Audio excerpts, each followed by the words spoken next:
자, 여러분 안녕하십니까. 원아이엔트 윤 실장입니다. 자, 지난번에 간단하게 이 서린 시에나에서 유통하고 있는 하이트 Y60 오르크로니 에디션을 이제 뭐 언박싱 하는 영상을 여러분들이 같이 보셨을 거라고 생각이 듭니다. 자, 지난번에는 이제 언박싱 하고 이제 간단하게 뭐 외형 그리고 뭐 안에 구성품 이런 거를 제가 이제 한번 설명을 드렸으니까 이번에는 이 케이스에 대해 가지고 한번 자세히 여러분들과 한번 살펴볼까 합니다. 자, 참고로 이 하이트 Y60 오르크로니 에디션은 이 외형 이제 이 오로크론이 이제 그 뭐라 해야 되냐, 이 데칼이라고 해야 되나요? 이런 거를 제외하고 기본적인 베이스는 완전히 오리지널 제품과 동일하기 때문에 이 하이트 Y60 케이스를 구매하시려고 고려 중이신 여러분들도 아마 참고하면은 괜찮을 영상이라고 저는 생각이 드네요. 자, 먼저 이제 이 PC를 빌드하기 전에 외형부터 좀 제가 보도록 할게요. 자, 먼저 이 외형에서 보여지는 게 이제 뭐 기본적으로 먼저 사이즈라고 볼 수가 있겠습니다. 자, 먼저 이제 이 메인보드가 ATX 사이즈가 지원이 되지만 자, 462대 285대 456mm라는 생각보다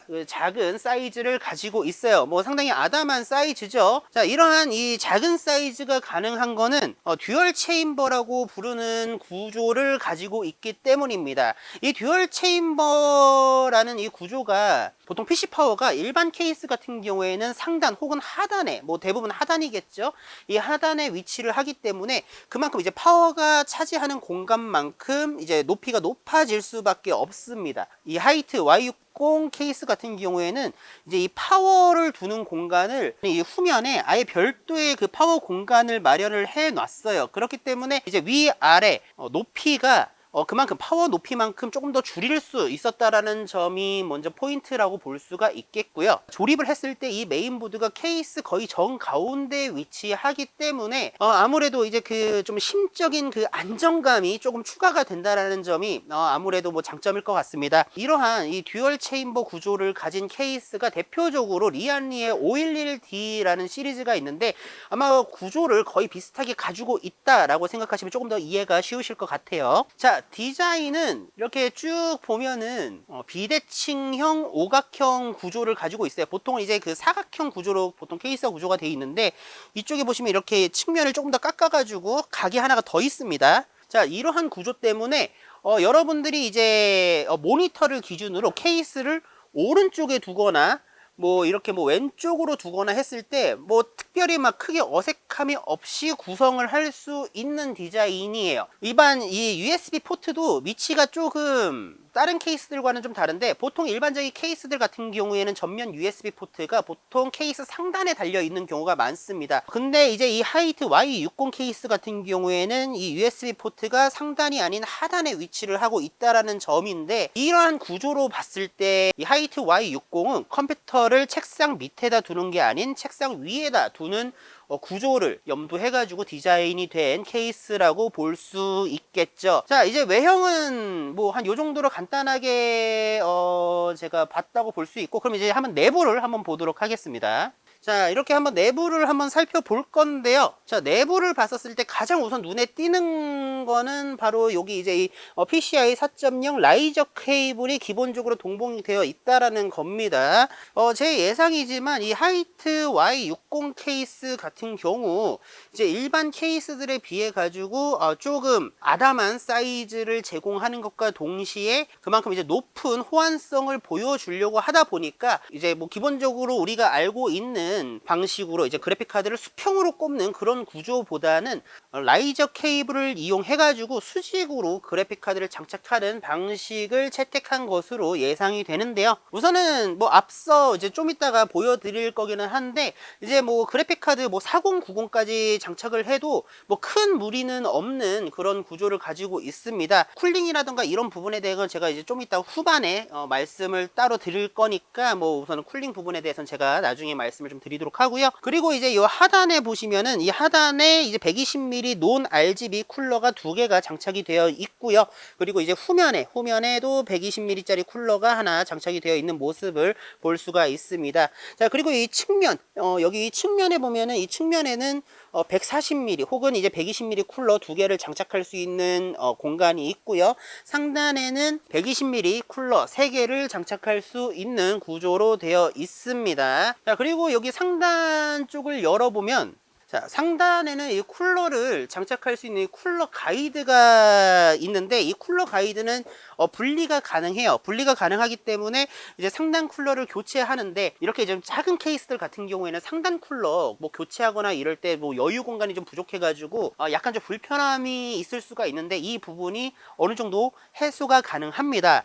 자, 그러면은 이제 여기 이쪽 이제 이 후면, 자, 이 후면 쪽을 한번 볼 건데, 후면 같은 경우에는 뭐 크게 말씀드릴 게 있나 싶기는 합니다. 하지만 이제 뭐 이 케이스 구조상 한번 또 보여드리는 게 좋을 것 같은데, 이렇게 이제 지금 보시면은 좀 전에 말씀드린 대로 듀얼 체인버 구조예요. 그렇기 때문에 보통 우리 컴퓨터 PC 파워가 이렇게 하단에 위치해 있는 게 아니라 이쪽 측면에 별도의 공간이 마련이 되어 있어서 이 측면에 장착이 되게 되어 있는데요. 뭐 이 파워의 공간은 뭐 파워의 공간이지만, 여기 보시면은 스토리지, 그러니까 우리 이제 하드디스크라던가 SSD를 교체할 수 있는 그 가이드가 외부로 노출이 되어 있습니다. 그래가지고 이렇게 나사를 풀어가지고 이렇게 잡아가지고 빼셔가지고 하드디스크라던가 이런 거를 장착하는 데 있어가지고 뒤쪽 패널을 열지 않고도 어느 정도 케이블만 마련을 해 놨다면은 장착하는 데 있어서 크게 어려움은 없다, 이렇게 볼 수가 있을 것 같아요. 그러면 이제 이 후면 여기 측면을 한번 또 열어볼 건데요.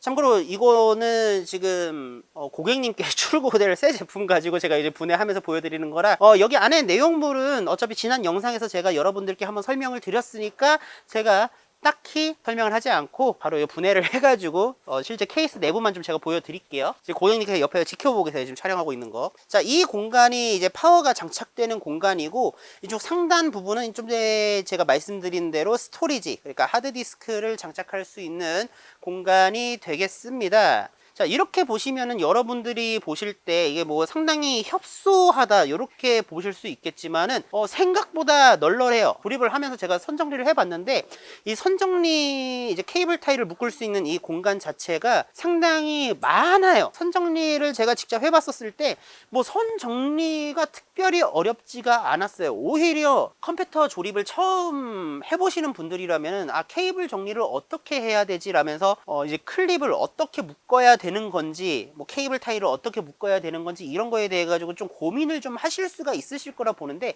저는 개인적으로 이 케이스 같은 경우에는 그 케이블 타이로 묶을 수 있는 이 홀더 자체의 그 라인이 상당히 잘 정리가 되어 있어요. 제가 이 MSI MPG 850G PCI 5.0 파워, 요번에 새로 나온 파워죠. 뭐 요걸 이용해 가지고 정리를 해봤는데 별도의 뭐 크게 어려움은 없었고요. 특히 요즘 풀 모듈러 파워 많이들 사용하시잖아요. 그 풀 모듈러 파워를 이용하신다면은 선정리는 더욱더 쉬워질 것으로 보여집니다. 외형과 내부도 뭐 한 요 정도 제가 설명을 드렸으면은 될 것 같은데, 자, 근데 여러분들이 진짜 궁금하신 거는 이게 아닐 거라고 저는 생각을 합니다. 자, 여러분들이 진짜 궁금한 거는 이 케이스에 이 PC를 빌드를 했을 때 온도가 어느 정도 나오는지, 이게 아마 제일 궁금하실 거라고 저는 예상이 되는데요.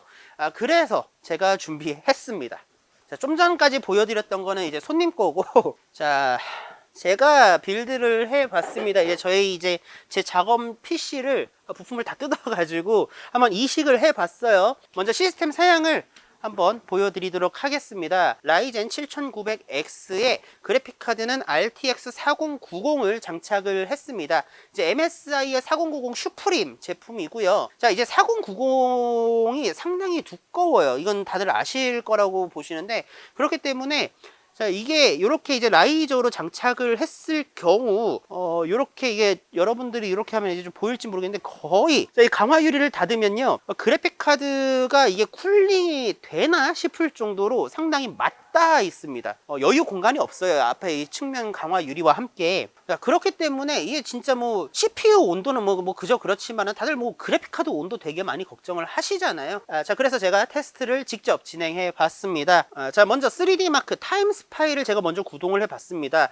이 타임스파이도 일반 모드가 아니라 이제 4K 해상도로 돌아가는 익스트림 모드로 제가 구동을 해 봤는데요. CPU 스트레스 테스트도 간단하게 돌아가잖아요. CPU 온도는 70도에서 80도 온도대로 표기가 되어 있어요. 어떻게 보면 좀 높다라고 표현하시는 분들도 있겠는데 라이젠 7900X가 이게 라이젠 7900이면 온도가 별로 안 높기는 한데 7900X 같은 경우는 뭐 아시잖아요. 따로 언더볼팅 작업을 하지 않은 순정이에요. 그렇기 때문에 온도가 조금 약간 높게 나오는 경우가 없지 않아 있는데 미안하다 AMD. 자, 그래픽 카드 같은 경우에는 코어에 있는 최대 온도가 75.5도, 메모리 온도는 74도로 확인이 됐고요. 가장 온도가 높은 부분을 확인할 수 있는 핫스팟 온도는 87.8도로 기록이 되어 있습니다. 개인적으로 4090이라는 점, 지금 현존 최고 높은 성능을 가지고 있는 그래픽 카드라는 점을 생각을 해 봤을 때 생각보다 크게 높지 않다, 이렇게 저는 표현을 하고 싶어요. 3090이나 3090 Ti들 옛날에 뭐 메모리 핫스팟 온도 뭐 이런 거 다 봤었을 때 거의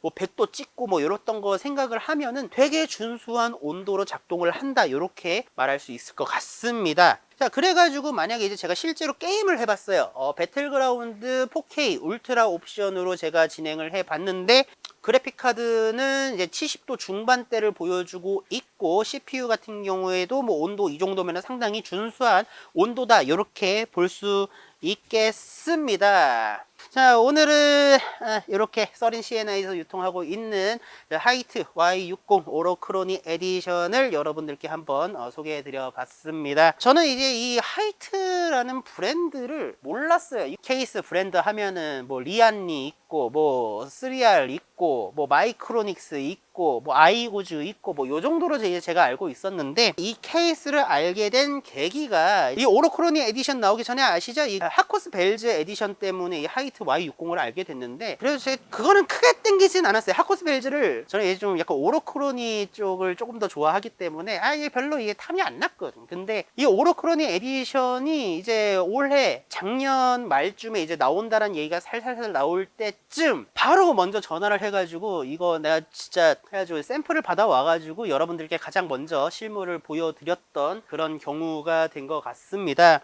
생각보다 좀 주문이 꽤 많이 들어와요. 지금 저 같은 경우에도 지금 오늘도 또 판매를 또 합니다. 저희 원INT에서 주문을 하시게 되면은 우선 지금 현재로서는 주문하시면은 거의 한 일주일 이내에 제품을 받아보실 수 있는 것 같아요.